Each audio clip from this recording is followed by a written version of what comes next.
अगर आप अपनी गाड़ी लेकर पेट्रोल पंप पहुंचे और वहां आपसे कहा जाए कि पहले इंश्योरेंस दिखाइए, तभी पेट्रोल या डीजल मिलेगा। सुनने में अजीब लग सकता है, लेकिन अब ऐसा नियम लागू करने पर सुप्रीम कोर्ट ने बड़ा कदम उठा लिया है।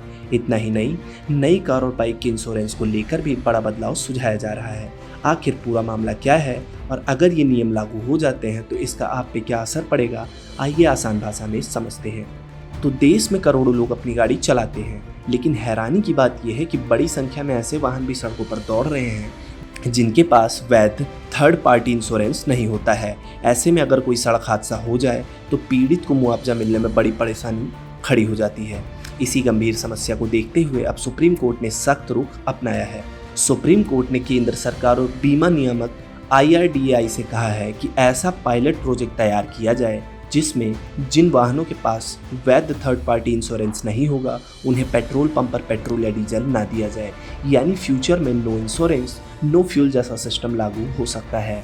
हालांकि अभी इसे पूरे देश में लागू नहीं किया जाएगा, बल्कि इसकी योजना तैयार करने के निर्देश दे दिए गए हैं। और सिर्फ इतना ही नहीं, सुप्रीम कोर्ट ने नई गाड़ियों के थर्ड पार्टी इंश्योरेंस की अवधि बढ़ाने का भी फैसला कर लिया है। अब अगर ये व्यवस्था लागू होती है तो नई कार खरीदने पर 4 साल और नई बाइक खरीदने पर 6 साल का थर्ड पार्टी इंश्योरेंस एक साथ लेना पड़ेगा। इसका मकसद ये है कि लोग शुरुआती कुछ सालों तक इंश्योरेंस रिन्यू कराना ना भूलें और सड़क पर बिना बीमा वाले वाहनों की संख्या भी कम हो सके। कोर्ट ने इस दौरान एक और चौंकाने वाला आंकड़ा भी सामने रखा है। बताया गया है कि देश में करीब 56% वाहन ऐसे हैं जिनके पास वैध मोटर लाइसेंस नहीं है। यही वजह है कि सड़क हादसों में कई पीड़ित परिवारों को समय पर मुआवजा नहीं मिल पाता है। कोर्ट का मानना है कि तकनीकी की मदद से इस समस्या पर काफ़ी हद तक रोक लगाई जा सकती है। इस योजना के तहत फ्यूचर में ऑटोमेटिक नंबर प्लेट्स पहचानने वाली तकनीकी यानी कि ANPR कैमरे, डिजिटल रिकॉर्ड्स और पेट्रोल पंप के सिस्टम को आपस में जोड़ा जा सकता है। इससे वाहन का इंश्योरेंस स्टेटस तुरंत ही चेक किया जा सकेगा। तो अगर आपके वाहन का इंश्योरेंस भी खत्म हो चुका है तो समय रहते उसे रिन्यू करा लेना चाहिए।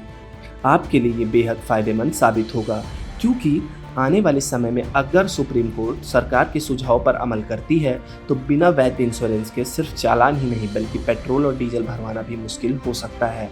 फिलहाल ये एक प्रस्तावित व्यवस्था है और इसके लिए सरकार तथा IRDAI को पायलट प्रोजेक्ट तैयार करने के निर्देश दे दिए गए हैं। इस विषय पर आपकी क्या राय है, हमें कमेंट करके जरूर बताएं।